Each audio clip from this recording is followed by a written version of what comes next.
He was okay today. Initially not in the best mood, no? Kasi he woke up late today. My visit woke him up, so he was a bit cranky, I would say. Pero, ayun, nabigyan ng Coke Zero. He ended up feeling and looking better. I discussed with him some of the local and national news. Kaya I was in a hurry sa car. Mano-mano lang ba I cannot bring a pencil or a paper inside, so I have to read it.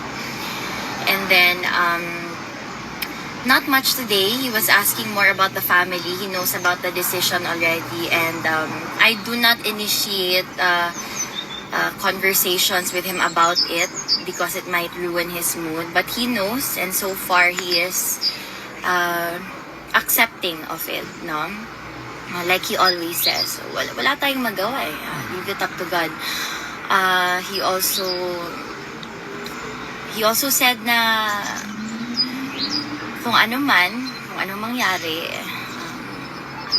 like he said, what man proposes, God disposes. Sabi niya na He's my creator, kung anong gusto niya gawin sa akin, so be it, ganun. Siya na yung bahala. He noticed me, siguro further into the visit, he noticed me massaging yung dito ko. Kasi namamaga. Sabi niya, ano yan? Sabi ko, pasilan ka papa, ito talaga yung pamana mo sa akin, TMJ, yung dito, TMJ, ano pa yun, peptic ulcer, gastritis, migraine, hyperhidrosis. Tapos, sabi niya, meron pang isa. Sabi ko, patay, ano naman to? Sabi niya, the name. Sabi ko, buti naman, akala ko bagong sakit. So, sabi niya lang, he has a message to all his descendants also, protect the name and work for the people. And to everyone here outside na nagtanong na naman siya, ilan na naman ngayon? Sabi ko, ano ba yan, Papa? Hindi ko naman mabilang yan araw-araw.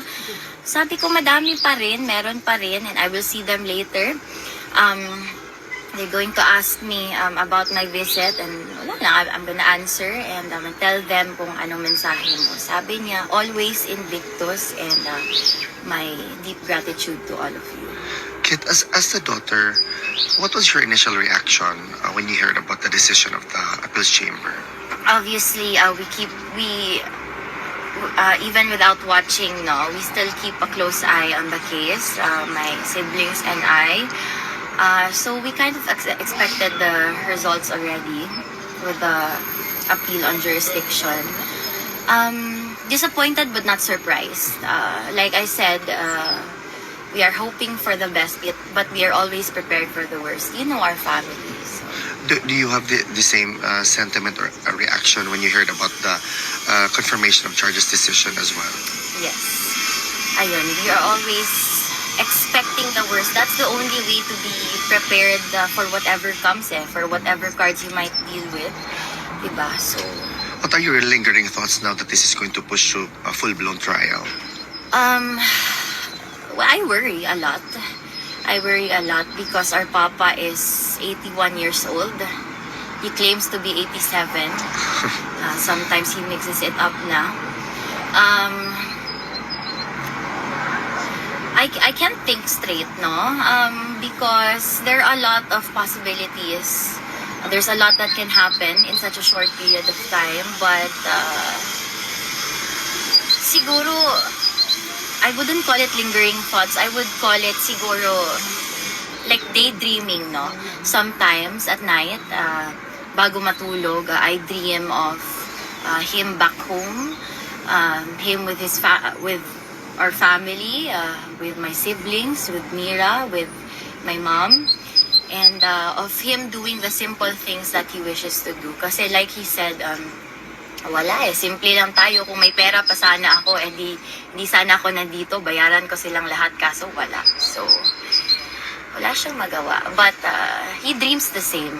Just to conclude this interview, Kit, what is your message as the daughter of your father to the supporters who feel sad by the decision but still motivated and unwavering in our support?